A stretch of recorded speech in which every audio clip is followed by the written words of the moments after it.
Welcome back to my YouTube channel. അപ്പോൾ ഇന്ന് ഞങ്ങൾ ബഹ്റൈനിലേക്ക് ഒരു യാത്ര പോയിക്കൊണ്ടിരിക്കുകയാണ്. ഇവിടെ ഈദിൻ്റെ ഹോളിഡേയ്സ് ഒരു വീക്കോളം ഉണ്ട്. അപ്പോൾ ബഹ്റൈനിലേക്ക് നമ്മൾ ഒരു 2 മണിക്കൂർ യാത്രയാണ് ജുബൈലിൽ നിന്നുള്ളത്.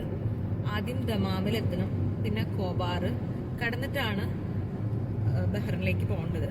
അപ്പോൾ ഒരു കിങ് ഫഹദ് കോസ്വേ എന്ന് പറഞ്ഞ പാലം കടന്നിട്ടാണ് 30 കിലോമീറ്ററോളം ദൂരമുള്ള കംപ്ലീറ്റ്ലി കടലിന് മുകളിൽ കൂടെ പോകുന്ന ഒരു പാലം കടന്നിട്ടാണ് ബഹ്റൈനിലേക്ക് പോകേണ്ടത്. സൗദി എന്നുള്ളവർ മാത്രം അല്ല, ഇപ്പൊ UAE, കുവൈറ്റ്, ഖത്തർ ഈ രാജ്യങ്ങളിൽ നിന്നുള്ളവരൊക്കെ ഈ ഒരു പാലം കടന്നിട്ട് വേണം ബഹ്റൈനിലേക്ക് എത്താൻ. അപ്പോൾ ഞാൻ മുന്നേ ഏതോ എൻ്റെ ഒരു ഷോർട്സിൽ പറഞ്ഞിട്ടുണ്ട്, കോബാർ എന്ന് പറയുന്നത് ഞങ്ങൾ മുന്നേ താമസിച്ചിരുന്ന സ്ഥലം ഒരു ടൂറിസ്റ്റ് ഡെസ്റ്റിനേഷൻ ആണ്. അപ്പോൾ ഈ രാജ്യങ്ങളിൽ നിന്നൊക്കെ വരുന്നവര് ബഹ്റൈനിലേക്ക് പോകുന്നവരൊക്കെ ഈ കോബാറും കൂടെ കണ്ടിട്ടാണ് തിരിച്ചവര് മടങ്ങി പോവുള്ളൂ. അപ്പൊ ഞാൻ ബഹ്റൈൻ മുന്നേ കണ്ടിട്ടുണ്ടോ എന്ന് വെച്ച് കഴിഞ്ഞാല്, ഞാൻ ഫസ്റ്റ് ഒരു കൊല്ലം വിസിറ്റ് വിസയിലായിരുന്നപ്പോൾ ഒരു 90 ഡേയ്സ് കൂടുമ്പോൾ സൗദിയിൽ നിന്ന് എക്സിറ്റ് ചെയ്ത് റീ എൻട്രി ചെയ്യണം. അപ്പോൾ ബഹ്റൈനിൽ പോയിട്ടാണ് അത് ചെയ്യാറ്. അപ്പോൾ നിതിൻ ചേട്ടൻ ഇവിടെ വളരെ സീരിയസ് ആയിട്ട് വണ്ടി ഓടിച്ചുകൊണ്ടിരിക്കുകയാണ്. നല്ല തിരക്കുള്ള വഴിയാണ്. അപ്പോൾ ഇനി നമുക്ക് നമ്മുടെ യാത്ര കുറച്ച് കാണാം. ആ പാലത്തിലേക്ക് കിടക്കുന്നതിന് മുന്നുള്ള കുറച്ച് യാത്ര. ഓക്കെ, ജുബൈലിൽ നിന്ന് ബഹ്റൈനിലേക്ക് 2.25 മണിക്കൂറിൻ്റെ യാത്രയാണുള്ളത്. അപ്പോൾ ഇത് ദമാമായി. ഇത് ഇത്ര മ്യൂസിയമാണ് അരാംകോടെ.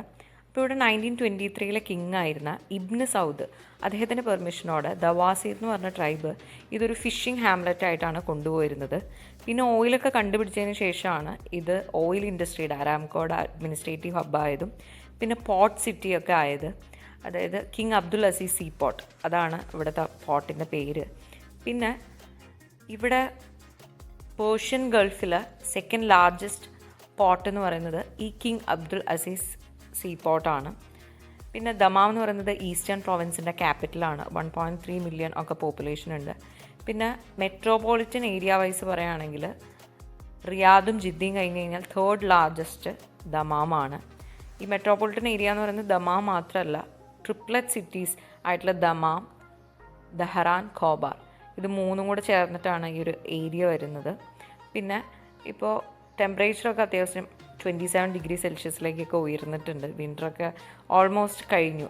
ഇപ്പോൾ ദമാമിലും ജുബൈലും 2 സ്ഥലത്തും നിന്നതുകൊണ്ട് എനിക്ക് പറയാൻ പറ്റും, ദമാമിലാണ് കുറച്ച് വിൻ്റർ കുറവായിട്ട് ഫീൽ ചെയ്തത്. കാരണം ഇവിടെ ഒരുപാട് ബിൽഡിങ്സ് ഒക്കെ ഉണ്ട്, അപ്പോൾ നമുക്ക് തണുപ്പ് അത്ര ഫീൽ ചെയ്യില്ല. അവിടെ എന്ന് പറഞ്ഞു കഴിഞ്ഞാൽ കുറച്ച് എക്സ്പാൻഷനൊക്കെ വരുന്നേ ഉള്ളൂ, അപ്പോൾ തണുപ്പ് കുറച്ച് ഹാർഷായിട്ട് ഫീൽ ചെയ്യും. പിന്നെ ദമാം എന്ന് പറയുന്നത് ഇവിടുത്തെ ഒരു ഹോട്ട് ഡെസേർട്ട് ക്ലൈമറ്റ് ആണ്. പക്ഷെ വിൻ്റർ വരുമ്പോൾ ഇവിടെയും തണുപ്പൊക്കെ തന്നെയാണ്. പിന്നെ ഇത് ടോൾ ബൂത്താണ് സൗദിയുടെ.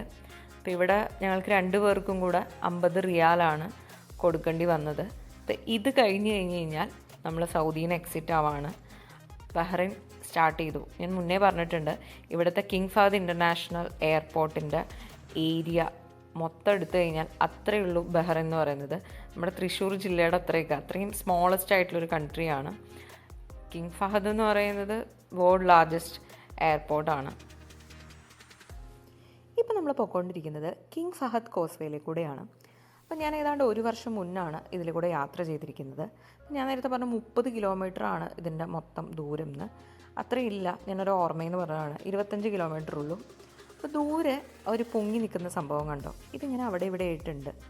ഇതിന് എംബാങ്ക്മെൻ്റ് എന്നാണ് പറയുക. 7ഓളം എംബാങ്ക്മെൻറ്റ്സ് ത്രൂ ഔട്ട് ഈ കോസ്വേയിലുണ്ട്. ഇതെന്തിനാണെന്ന് വെച്ച് കഴിഞ്ഞ് കഴിഞ്ഞാൽ വല്ല ഫ്ലഡൊക്കെ വരുമ്പോൾ അതിൽ നിന്ന് രക്ഷപ്പെടാൻ വേണ്ടിയിട്ടാണ്. ഇതിൽ നടുവിലത്തെ എംബാങ്ക്മെൻറ്റിനെ ഇവരൊരു ഐലൻഡാക്കി മാറ്റിയിരിക്കുകയാണ്. അപ്പോൾ അവിടെ എന്തൊക്കെയുള്ളതെന്ന് കുറച്ച് കഴിയുമ്പോൾ ഞാൻ പറയാം. പിന്നെ ഇതിലെ ഏറ്റവും ലാസ്റ്റത്തെ എംബാങ്ക്മെൻറ്റ് എഗെയിൻ ഒരു ഐലൻഡാണ്. അതിൻ്റെ മദർ ഓഫ് സ്ലീപ്പിനെസ് എന്നാണ് ഇവരൊരു പേരിട്ടിരിക്കുന്നത്. പിന്നെ ഈ ഒരു ഐലൻഡ് 536 കോൺക്രീറ്റ് പൈലോൺസിലായിട്ടാണ് ഇവർ സെറ്റ് ചെയ്തിരിക്കുന്നത്. അതുപോലെ 5 ബ്രിഡ്ജുകൾ ചേർന്നതാണ് ഈ ഒരു കോസ്വേ എന്ന് പറയുന്നത്. ഞാൻ ആദ്യമായിട്ട് കോസ്വേയിൽ കൂടെ പോകുന്നത് സൗദി അറേബ്യയിലാണ്. ഇന്ത്യയിലുണ്ട്, പക്ഷേ അവിടെ പോകാനുള്ള ഒരു ഓപ്പർച്യൂണിറ്റി ഒന്നും കിട്ടിയിട്ടില്ല. അപ്പോൾ ഈ ഒരു ഐലൻഡിലേക്ക് എത്തുന്നതിന് മുന്നായിട്ട് ലെഫ്റ്റ് സൈഡിലായിട്ട് ഒരു കൺസ്ട്രക്ഷൻ ഉണ്ട്. ഞാൻ എപ്പോഴും ഭയങ്കര കൗതുകത്തോടെ ശ്രദ്ധിക്കുന്നൊരു സംഭവമാണ്. ഒരു കൊട്ടയിൽ നിന്ന് വെള്ളം വീഴുന്ന പോലത്തെ ഒരു സംഭവം. അപ്പോൾ ഇതെന്താണ് എന്നെനിക്ക് അറിഞ്ഞുകൂടാ. അപ്പോൾ നിതിൻ ചേട്ടനോട് ചോദിച്ചപ്പോഴും എന്താണെന്ന് നിതിൻ ചേട്ടനും അറിയില്ല. പിന്നെ ഈ സ്ട്രീറ്റ് ലൈറ്റ്സ്, ഇതിൻ്റെ ഡിസൈൻസൊക്കെ എനിക്ക് ഭയങ്കര ഇഷ്ടമാണ്. അപ്പോൾ ഞാൻ പറഞ്ഞല്ലോ, പല രാജ്യങ്ങളിൽ നിന്ന് ഇതിൽ കൂടിയാണ് ബഹ്റിനിലേക്ക് ആൾക്കാർ പോകുന്നത്. അപ്പോൾ അതുകൊണ്ട് ഈദിൻ്റെയും കൂടെ സമയമായതുകൊണ്ട് അത്യാവശ്യം നല്ല തിരക്കുണ്ടായിരുന്നു. അപ്പോൾ ഇതാണ് നമ്മുടെ ഐലൻഡ്. ഇവിടെ ആണ് ഇമിഗ്രേഷൻ കസ്റ്റംസ് ചെക്കിംഗ് ഒക്കെ ഇവർ സെറ്റ് ചെയ്തിരിക്കുന്നത്. അപ്പോൾ പല ഗേറ്റ്സ് ഉള്ളതുകൊണ്ട് ഒരുപാട് ലാഗൊന്നും വന്നില്ല. പിന്നെ അങ്ങോട്ട് പോയപ്പോൾ കാറൊന്നും തുറന്ന് അങ്ങനെ ചെക്കിംഗ് ഒന്നും ഉണ്ടായിരുന്നില്ല. പിന്നെ ഇവിടെ മോസ്ക് ഉണ്ട്, അതുപോലെ ഫാസ്റ്റ് ഫുഡ് റെസ്റ്റോറൻറ്റ്സ് ഉണ്ട്, അതുപോലെ നമുക്ക് വേണമെങ്കിൽ ഇരുന്ന് റെസ്റ്റ് ചെയ്യാനൊക്കെ ആയിട്ട് പുൽത്തകിടി ഉണ്ട്, അതുപോലെ മനോഹരമായിട്ടുള്ള ഒരുപാട് പൂക്കളൊക്കെ വെച്ചിട്ട് അവർ നല്ല ഭംഗിയിൽ തന്നെ സെറ്റ് ചെയ്തിട്ടുണ്ട്. അപ്പോൾ കുറേ പേര് അവിടെ ഇറങ്ങി റെസ്റ്റ് ചെയ്യുന്നുണ്ട്. മിക്കവാറും തിരിച്ചിങ്ങോട്ട് വരുമ്പോഴായിരിക്കും ആൾക്കാർ ഇവിടെ ഇറങ്ങുക. കാരണം ആദ്യം ബഹ്റിൻ കാണുക എന്നുള്ളതാണല്ലോ നമ്മുടെ മെയിൻ കാര്യം. അപ്പോൾ ഇതിങ്ങനെ പല പല റോയലായിട്ട് ഒരുപാട് കൗണ്ടേഴ്സ് ഉണ്ട്. ഒരു സ്ഥലത്ത് പാസ്പോർട്ട് വെരിഫിക്കേഷനാണ്, ഇവൻ ഇക്കാമ ചെക്ക് ചെയ്യൽ, അങ്ങനെ. പിന്നെ ഇവിടെ വിസിറ്റ് വിസ ഓൺ അറൈവലാണ്. നമ്മൾ 7 ദിവസത്തേക്ക് വേണ്ടിയിട്ടാണ് എടുത്തത്. അപ്പോൾ ഒരാൾക്ക് 50 ബഹ്റിൻ ദിനാറാണ് അവർ ചാർജ് ചെയ്തത്. എന്ന് വെച്ച് കഴിഞ്ഞാൽ ഒരാൾക്ക് 50 സൗദി റിയാൽ. ഇതാണ് ഞാൻ പറഞ്ഞ ആ മോസ്ക്. പലരും അവിടെ ഇറങ്ങി പ്രാർത്ഥിക്കുന്നുണ്ട്. അപ്പോൾ കുറേ പേരൊക്കെ അവിടെ കാറൊക്കെ നിർത്തിയിട്ട് ഇറങ്ങി ആ കടൽക്കാറ്റും ഒക്കെ കൊണ്ട് ഫുഡൊക്കെ കഴിച്ച് അങ്ങനെ പോരുന്നത് കണ്ടു. ഞങ്ങൾ പതുക്കെ ഇവിടെ നിന്ന് സ്ലോ ചെയ്തിട്ട് പിന്നെ യാത്ര വീണ്ടും തുടങ്ങി. അപ്പോൾ 2 സൈഡിലായിട്ട് നമുക്ക് ഈ കടലൊക്കെ തന്നെയാണ് കാണാനുള്ളത്. അതൊരു രസകരമായിട്ടുള്ളൊരു കാഴ്ചയാണ്. നമ്മുടെ കോസ്വേക്കോടുള്ള യാത്ര ഏതാണ്ട് തീരാറായി. നമ്മുടെ ബഹ്റിൻ്റെ റോഡ് സ്റ്റാർട്ട് ചെയ്തു. ബഹ്റിനിലേക്ക് പോകാമെന്നുള്ള ഒരു പ്ലാൻ പെട്ടെന്നാണ് നിതിൻ ചേട്ടൻ എടുത്തത്. പെട്ടെന്ന് എന്നെ വിളിച്ച് നിതിൻ ചേട്ടൻ പറഞ്ഞു, കമ്പനിയിൽ അതിന് വേണ്ടിയിട്ടുള്ള എക്സിറ്റ് റീ എൻട്രി ഒക്കെ അടിച്ചിട്ടുണ്ട്, എല്ലാം ശരിയാക്കിയിട്ടുണ്ട്, നമുക്ക് പോകാൻ റെഡി ആയിട്ടിരുന്നു എന്ന് പറഞ്ഞു. അപ്പോൾ മുന്നൊക്കെ ബഹ്റിൻ പോകണമെന്ന് വിചാരിച്ചിരുന്നു, പക്ഷേ അതൊന്നും നടന്നില്ല. പെട്ടെന്നാണ് അങ്ങനെ ഒരു ചാൻസ് വന്നത്. അപ്പോൾ ഞങ്ങൾ ഈദ് ഹോളിഡേയ്സിന് എന്തായാലും എങ്ങോട്ടെങ്കിലും പോകുമെന്ന് വിചാരിച്ചിട്ടുണ്ടായിരുന്നു. ആദ്യം വിചാരിച്ചിരുന്നത് നമുക്ക് സൗദി അറേബ്യയിൽ തന്നെ റിയാദിൽ പോവാം. അവിടെ ബൊലിവിയാഡ് ബോളിൻ്റെ എക്സിബിഷൻ നടക്കുന്നുണ്ട്. അത് കഴിഞ്ഞ കൊല്ലം ഞങ്ങൾ കണ്ടതാണ്. അപ്പോൾ ഇഷ്ടപ്പെട്ടിട്ട് ഇത്തവണയും പോകാമെന്ന് വിചാരിച്ചു. പക്ഷേ ഒരുപാട് നടക്കാനുള്ളതുകൊണ്ട് ഈ സമയത്ത് എനിക്ക് ബുദ്ധിമുട്ടായിരിക്കും എന്നുള്ളതുകൊണ്ടാണ് നിതിൻ ചേട്ടൻ പിന്നെ ഈ ഒരു സ്ഥലം സെലക്ട് ചെയ്തത്. അപ്പോൾ ഇവിടെ ഞങ്ങൾ എങ്ങോട്ട് പോകണം എന്നുള്ളതൊന്നും അങ്ങനെ പ്ലാൻ ചെയ്തിട്ടുണ്ടായിരുന്നില്ല. പക്ഷെ മുന്നെപ്പോഴും പറയും ഞാൻ വാട്ടർ തീം പാർക്ക് പോകാമെന്ന്. എനിക്ക് നാട്ടിലായാലും വാട്ടർ തീം പാർക്ക് ഭയങ്കര ഇഷ്ടമാണ് പോവാൻ. അപ്പോൾ ഈ ഒരു സമയമായതുകൊണ്ട് എന്തായാലും വാട്ടർ തീം പാർക്കൊന്നും കാണാൻ പറ്റില്ല. പിന്നെ ഞങ്ങൾ 3 പേരും കൂടെ ഒരുമിച്ച് എപ്പോഴെങ്കിലും ഒക്കെ പോകും. പിന്നെ ഞങ്ങൾ പരിചയമുള്ള ആൾക്കാരോടൊക്കെ ചോദിച്ചപ്പോൾ ഇവിടെ മാൾസാണ് അവരൊക്കെ പോകുന്നത്. അപ്പോൾ മാളുകളൊക്കെ ഞാൻ അത്യാവശ്യം കണ്ട് സാച്ചുറേറ്റഡ് ആയി. അപ്പോൾ എനിക്ക് അവിടെ പോകണമെന്നൊരു താല്പര്യം ഉണ്ടായിരുന്നില്ല.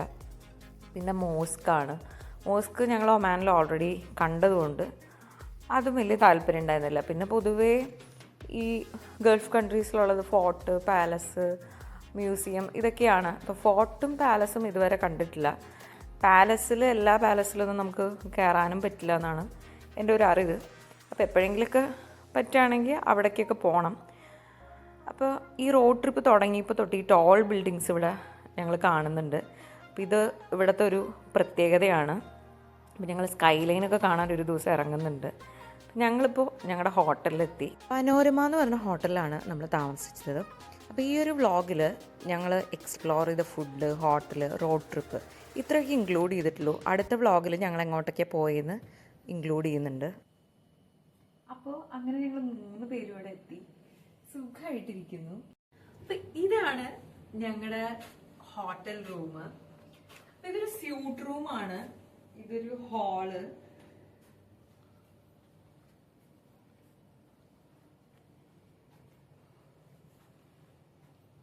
പിന്നെ ബെഡ്റൂം ഉണ്ട്. ആക്ച്വലി നിതിൻ ചേട്ടന്റെ ഫ്രണ്ട് ഇങ്ങോട്ട് വരുന്നുണ്ട്, അതുകൊണ്ടാണ് ഇങ്ങനത്തെ ഒരു റൂം നമ്മൾ എടുത്തത്. 2 ബാത്റൂംസ് ഉണ്ട്. അതിൻ്റെ ഉള്ളിൽ ഒരു ഇത്തിരി സ്പേഷ്യസ് ആയിട്ടുള്ള ബാത്റൂമാണ്. ഇത് ഗസ്റ്റിന് വേണ്ടിയിട്ടൊരു ബാത്റൂമും കൂടി ഉണ്ട്. പിന്നെ ഇവിടെയാണെങ്കിലും റൂമിൽ നിന്നാണെങ്കിലും നമുക്ക് നല്ലൊരു വ്യൂ ഉണ്ട് റോഡ് സൈഡിലേക്ക്. അതുപോലെ ഇവിടെയും ഒരു വ്യൂ ഉണ്ട്.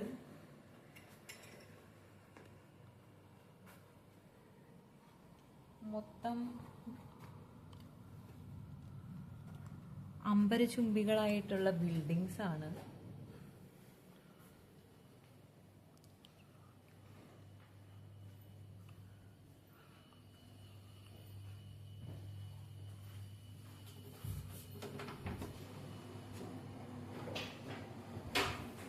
ഇതാണ് നമ്മുടെ ബാത്റൂം. അപ്പോൾ ഒരു വൈകുന്നേരം ആയപ്പോഴേക്കും എനിക്ക് വിശന്ന് തുടങ്ങി. അപ്പോൾ ഈ ഒരു സമയത്ത് എനിക്ക് ഹോംലി ഫുഡ് അല്ലെങ്കിൽ നമ്മുടെ കേരള ഫുഡ് ചോറൊക്കെ കഴിക്കാനാണ് ഇഷ്ടം. പക്ഷെ പുറത്തൊരു സ്ഥലത്ത് പോയിട്ട് ഇതൊക്കെ തന്നെ വേണമെന്ന് വാശി പിടിച്ച് കഴിഞ്ഞാൽ ചിലപ്പോൾ നടക്കണമെന്നില്ല. അപ്പോൾ നിതിൻ ചേട്ടൻ്റെ ഫ്രണ്ട് പറഞ്ഞ ഒരു നല്ല ഹോട്ടൽ അൽ റീഫ് പനീഷ്യ എന്ന് പറഞ്ഞ റെസ്റ്റോറൻറ്റിൽ നിന്ന് ഞങ്ങൾ ചിക്കൻ ഫ്രൈഡ് റൈസും ബോട്ട്സ് ഐ ചില്ലി ഫിഷും ചിക്കൻ 65 പൊറോട്ടയാണ് ഓർഡർ ചെയ്തത്. അപ്പോൾ ഈ ഒരു ബോട്ട്സ് ഐ ചില്ലി ഫിഷ് ആദ്യമായിട്ടാണ് കഴിക്കുന്നത്.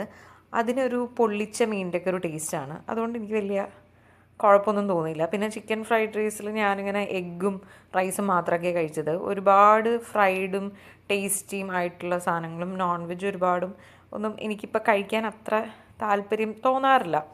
അങ്ങനെ പിറ്റേ ദിവസം ഞങ്ങൾ നേരെ ഈ ഹോട്ടലിൽ പോയി. അപ്പോൾ ചട്ടിച്ചോറ് ഓർഡർ ചെയ്തു. പിന്നെ നിതിൻ ചേട്ടൻ ആസ് യൂഷ്വൽ ചിക്കൻ ബിരിയാണിയാണ് ഓർഡർ ചെയ്തത്. അപ്പോൾ ഇവിടെ ചട്ടിച്ചോറ് കൂടുതലും, അതായത് സൗദി അറേബ്യയിലാണെങ്കിലും കൂടുതലും നോൺ വെജ് ഡിഷാണ് അതിൽ കൂടുതലുണ്ടാവുക. അപ്പോൾ ഈ ഒരു ഹോട്ടലിലെ മെനു നോക്കിയപ്പോൾ അതിൽ അവിയലും അതുപോലെ തന്നെ ക്യാബേജ് തോരനൊക്കെ കണ്ടു. അതുകൊണ്ട് എനിക്കൊരു സമാധാനമായി. പിന്നെ പൈനാപ്പിൾ പുളിശ്ശേരി ഉണ്ടായിരുന്നു, പപ്പടം, ഇടിയിറച്ചി, ചിക്കൻ ഫ്രൈ, പിന്നെ കൊണ്ടാട്ടമുളക്, മീൻ ചാറ്, അതുപോലെ നെത്തോലി ഒക്കെ ഫ്രൈ ചെയ്തത് ഉണ്ടായിരുന്നു. അപ്പോൾ മൊത്തത്തിൽ എനിക്ക് ഭയങ്കര തൃപ്തി തോന്നി. നല്ല ഹെവി ആയിരുന്നു. അത് കഴിഞ്ഞിട്ട് ഈ ഒരു സ്വീറ്റാണ് ഓർഡർ ചെയ്തത്. ഇതും ആദ്യമായിട്ടാണ് കഴിക്കുന്നത്. ഒരു ബനാനയുടെ ഒരു ഐറ്റമാണ്, നമ്മുടെ ഏത്തപ്പഴം നെയ്യിലൊക്കെ മൂപ്പിച്ചിട്ട് അതിൻ്റെ ഉള്ളിലൊരു ഫില്ലിങ് വെച്ചിട്ടുണ്ട്. പിന്നെ ഐസ്ക്രീമും ഉണ്ട്. ലഞ്ച് കഴിഞ്ഞ് ഞങ്ങൾ നേരെ അൽ അറി എന്ന് പറഞ്ഞ വൈൽഡ് ലൈഫ് പാർക്കിലേക്കാണ് പോയത്. അപ്പോൾ ഞങ്ങൾ Manama, capital city of Bahrain, അവിടെയാണ് താമസിക്കുന്നത്. അപ്പോൾ വൈൽഡ് ലൈഫ് പാർക്കിലെ വ്യൂസ് ഒന്നും ഞാൻ ഇതിൽ ഇൻക്ലൂഡ് ചെയ്തിട്ടില്ല, നെക്സ്റ്റ് വ്ളോഗിൽ കാണിക്കും. അത് കഴിഞ്ഞ് നൈറ്റ് ആയപ്പോൾ ഞങ്ങൾ ഒരു പള്ളിയിൽ പോയിട്ട് കുർബാന കണ്ടു. സേക്രഡ് ഹാർട്ട് കാത്തലിക് ചർച്ച്, അവിടെയാണ് പോയത്. ഞങ്ങൾ കത്തീഡ്രലിൽ പോകണം എന്നാണ് വിചാരിച്ചത്, പക്ഷേ ഇത്തിരി ദൂരമുള്ളതുകൊണ്ട് അടുത്ത ദിവസം പോകാമെന്ന് വിചാരിച്ചു. അപ്പോൾ നമുക്ക് സൗദി അറേബ്യയിൽ കിട്ടാത്തൊരു ചാൻസാണ് പള്ളിയിൽ പോകാമെന്നുള്ളത്. മിക്ക ഗൾഫ് കൺട്രീസിലും, അതായത് UAE, Kuwait, Oman, recently Qatar, പിന്നെ ബഹ്റൈൻ, ഇവിടെയൊക്കെ കാത്തലിക് ചർച്ച് ഉണ്ട്. സൗദി അറേബ്യയിലാണ് ഇല്ലാത്തത്. അപ്പോൾ എന്തായാലും ഇവിടെ വന്നൊരു കുർബാന കാണണം എന്ന് തീരുമാനിച്ചിരുന്നു. അപ്പം അങ്ങനെ ഞങ്ങൾ ഹോട്ടലിലെത്തി. അങ്ങനെ സെക്കൻഡ് ഡേ വൈകിട്ട് നിതിനേട്ടൻ ഓർഡർ ചെയ്തത് പൊള്ളിച്ച മീനും ബീഫ് വരട്ടിയതുമാണ്. അപ്പോൾ എനിക്ക് ഈ സമയത്ത് അധികം നോൺ വെജ് ഐറ്റംസ് ഒന്നും കഴിക്കാൻ താല്പര്യമില്ല എന്ന് പറഞ്ഞല്ലോ. അപ്പോൾ എല്ലാ ഫുഡിലും എനിക്കൊരു വെജ് ടച്ച് നിർബന്ധമാണ്. അപ്പോൾ ഇതൊക്കെ കുറച്ച് ഞാൻ ടേസ്റ്റ് ചെയ്ത് നോക്കാം, എനിക്ക് എങ്ങനെയെങ്കിലും എവിടെന്നെങ്കിലും കുറച്ച് നൂലപ്പോ വെള്ളയപ്പോ അല്ലെങ്കിൽ ചപ്പാത്തിയും കുറുമക്കറിയോ അങ്ങനത്തെ ലളിതമായ ഭക്ഷണം മതി എന്ന് പറഞ്ഞു. അപ്പോൾ ഭാഗ്യത്തിന് ആ ഹോട്ടലിൽ വെള്ളയപ്പം കുറുമക്കറി ഉണ്ടായിരുന്നു. അപ്പോൾ ഇതിത്ര കാണിക്കാനും മാത്രമൊന്നുമില്ല, നമ്മുടെ സാധാ വെള്ളയപ്പം കുറുമക്കറി.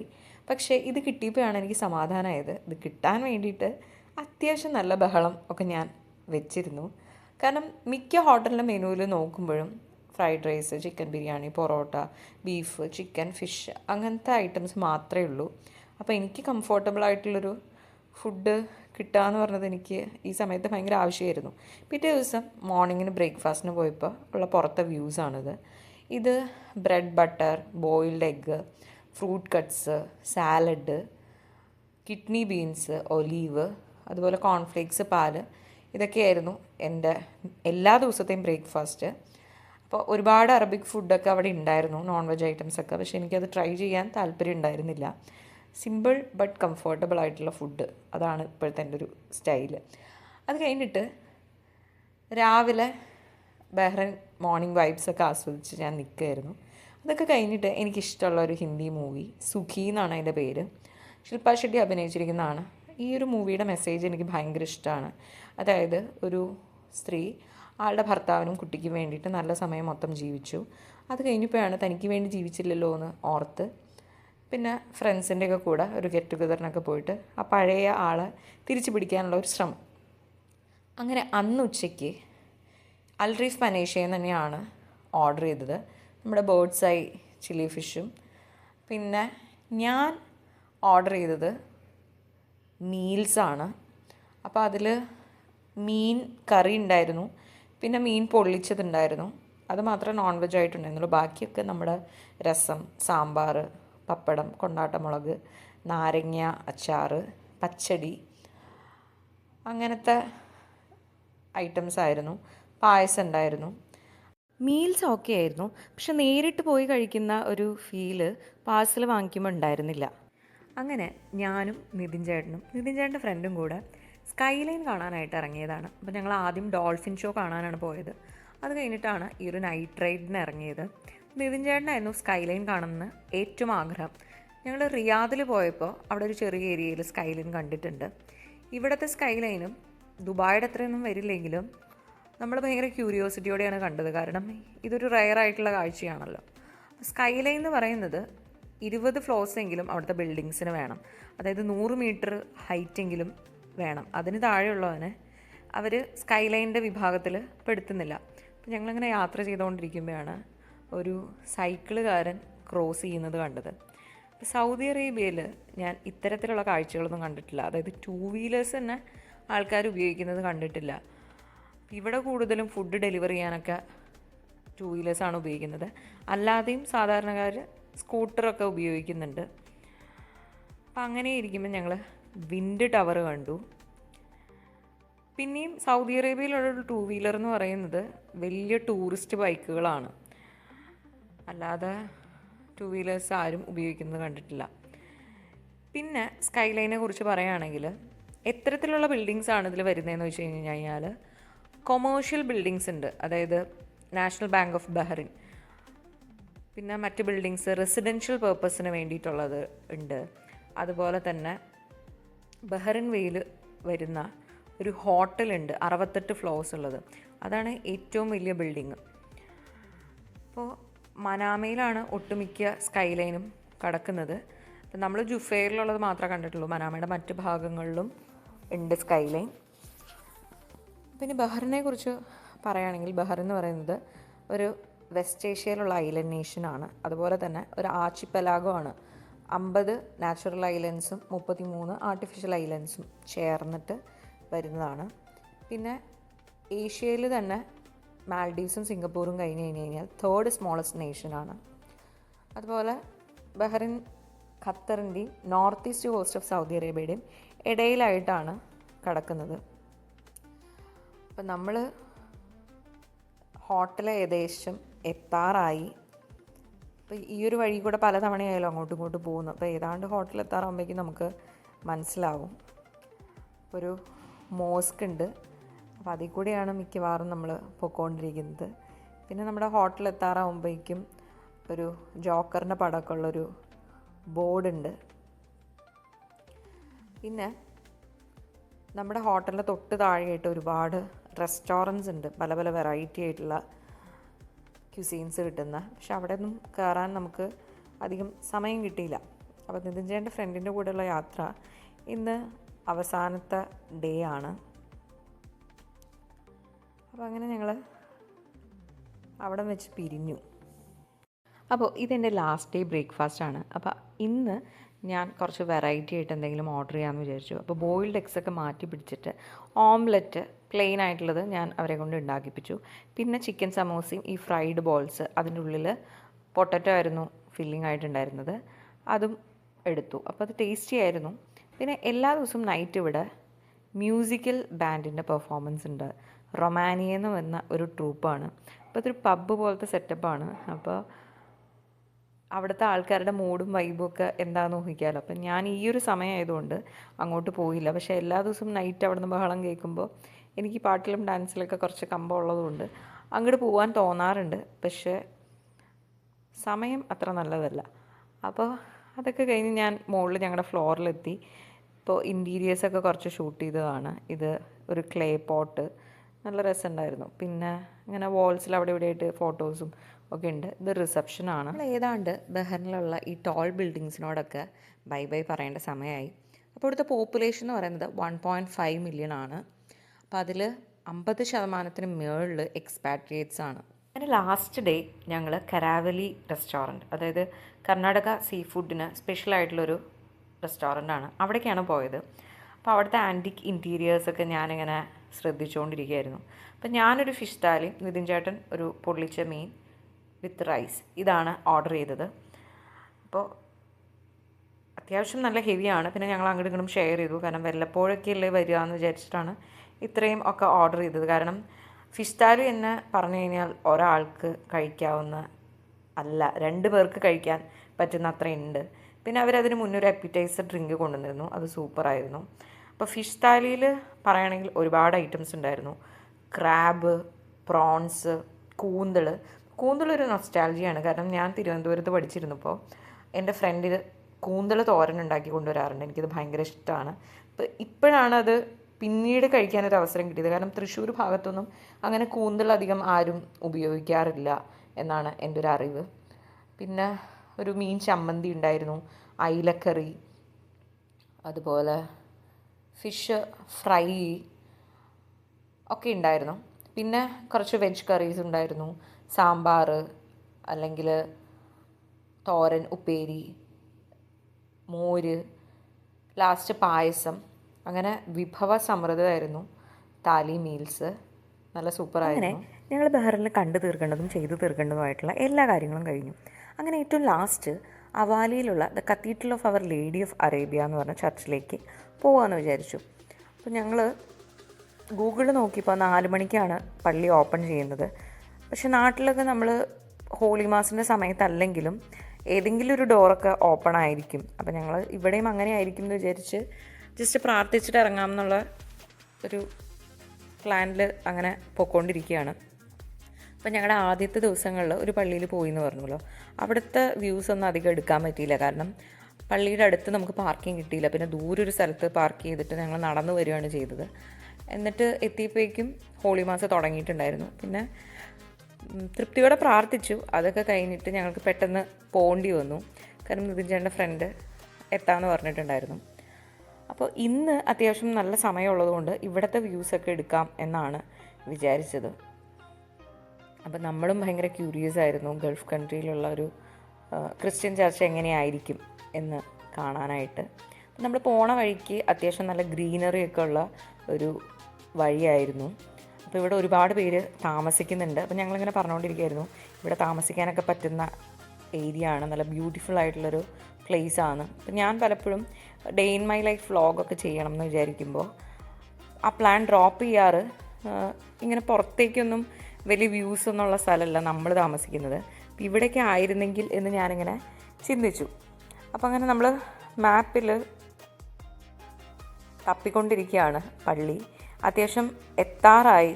അപ്പോൾ ഈ ഒരു കുഞ്ഞു പള്ളി കണ്ടപ്പോൾ പറഞ്ഞു ചേട്ടൻ ഇതാണ് പള്ളിയെന്ന്.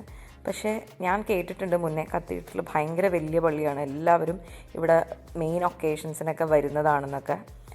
അപ്പോൾ അങ്ങനെ ഞങ്ങൾ നമ്മുടെ പള്ളി കണ്ടുപിടിച്ചു. പക്ഷേ ഭയങ്കര വിജനമായിട്ടുള്ളൊരു സ്ഥലം, ഭയങ്കര ഡെസേർട്ടഡായിട്ട്, ആകെ ഒരു പേടിയൊക്കെ തോന്നുന്നു. കാരണം അവിടെ ഒറ്റ മനുഷ്യരില്ല, നമുക്ക് എൻട്രൻസ് പോലും കണ്ടുപിടിക്കാൻ പറ്റിയില്ല. അങ്ങനെ അവിടേക്ക് കയറാണ്ട് തിരിച്ച് പോരേണ്ടി വന്നു. ഇപ്പോൾ പള്ളി ഓപ്പൺ അല്ലേ എന്ന് വരെ ഞങ്ങൾ ചിന്തിച്ചു. പക്ഷേ ഓപ്പൺ ആണ്, ചിലപ്പോൾ 4 മണിക്ക് ആകുമ്പോൾ അവിടെ തിരക്കാവുമായിരിക്കും. അപ്പം ഞങ്ങൾ തിരിച്ച് വരുന്ന വഴിക്ക് റെസ്റ്റ് ചെയ്യുമെന്ന് പറഞ്ഞിരുന്നില്ലേ, അപ്പോൾ അവിടെ ഇറങ്ങി. അപ്പോൾ എനിക്ക് കാറിൻ്റെ ഉള്ളിൽ ഇരുന്നിരുന്ന് വയ്യാണ്ടായി. നിതിൻ ചേട്ടൻ്റെ മേത്ത് ഞാനിങ്ങനെ ചാരി ഇരുന്ന് റെസ്റ്റ് ചെയ്യായിരുന്നു. അപ്പോൾ തിരിച്ച് വരുമ്പോൾ അത്യാവശ്യം ചെക്കിങ്ങിനൊക്കെ കുറച്ച് സമയമെടുത്തു. പിന്നെ നല്ല വണ്ടികളും ഉണ്ടായിരുന്നു. അപ്പോൾ അങ്ങനെ അവിടുത്തെ റെസ്റ്റിംഗ് ഒക്കെ കഴിഞ്ഞ് ഞങ്ങളൊരു ജ്യൂസൊക്കെ കുടിച്ച് അങ്ങനെ വീട്ടിലേക്ക് എത്തിയപ്പോഴേക്കും നൈറ്റ് ആവാറായിട്ടുണ്ടായിരുന്നു. അപ്പോൾ ഇന്നത്തെ ഈ ഒരു വ്ളോഗ് ഇത്രയേ ഉള്ളൂ. ഇനി അടുത്ത വ്ളോഗിൽ കാണുന്നത് വരെ ടേക്ക് കെയർ, ബൈ.